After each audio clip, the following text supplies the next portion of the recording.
Ito po ay ang twin flame journey ko na naganap noong April 2021. Noong may nakilala ako na isang lalaki sa dating apps, within 30 minutes na nag-uusap kami, nagkaroon po ng soul recognition.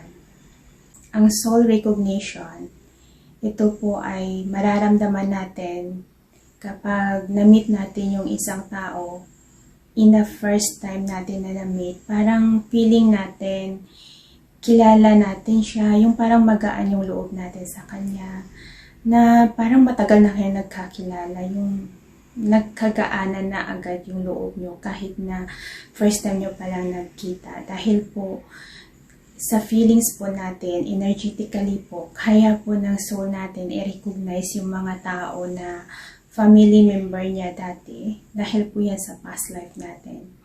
Bakit? Every incarnation natin, iba-iba yung nagiging family natin. Pero kapag ginamit po natin yung puso natin o yung pakiramdam natin, kaya po i-trace ng feelings natin yung mga tao na malapit sa atin dahil energetically attached pa rin po sila sa energy field natin kahit na wala man po tayong maisip o wala po tayong memory about sa nakaraan natin dahil po yan sa veil of forgotten prior sa incarnation kung bakit wala tayong maaalala. Pero kaya po ma-recognize ng feelings natin yung mga tao na dati natin nakasalamuhan noong unang panahon sa past life po natin yun na experience dito sa mundo. So, sa first time na nag-uusap po kami, andun yung soul recognition. Umiyak po ako dahil sabi ko, bakit itong tao na to, first time namin nag-usap through chat, bakit parang kilalang kilala niya na ako, parang alam niya lahat ng gusto ko, yung lahat na gusto ko sa buhay, alam niya, kaya na-touch po ako at the first time in my life at hiniling ko kay God.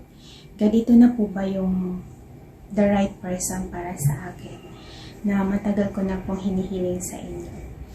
Kaya through dreams, sa panaginip po, nakakita ko naman po na positive naman po yung panaginip ko, yung sagot sa prayers ko.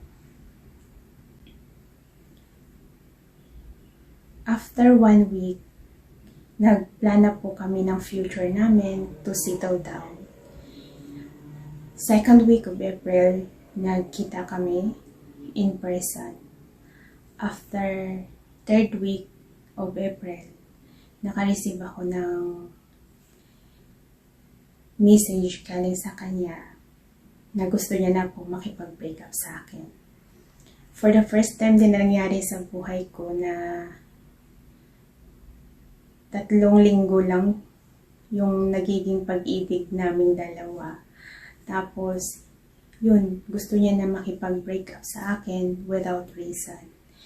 Sabi niya lang, break up na daw kami.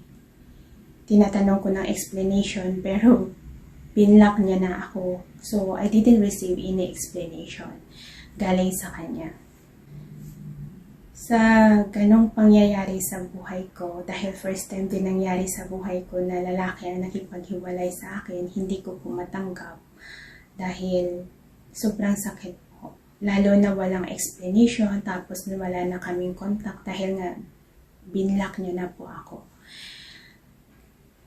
Kaya as a normal human, kadalasan po kapag nasasaktan po tayo, sinisisi natin si God kung bakit tayo nasasaktan. But without knowing na ito pala ay wake-up call para sa akin, para maintindihan ko yung mga pangyayari at makita ko yung bright side. Dahil nga sa sobrang sakit at hindi ko matanggap yung nangyari at that time, meron akong nakita sa isang online apps na isang prayer of talisman.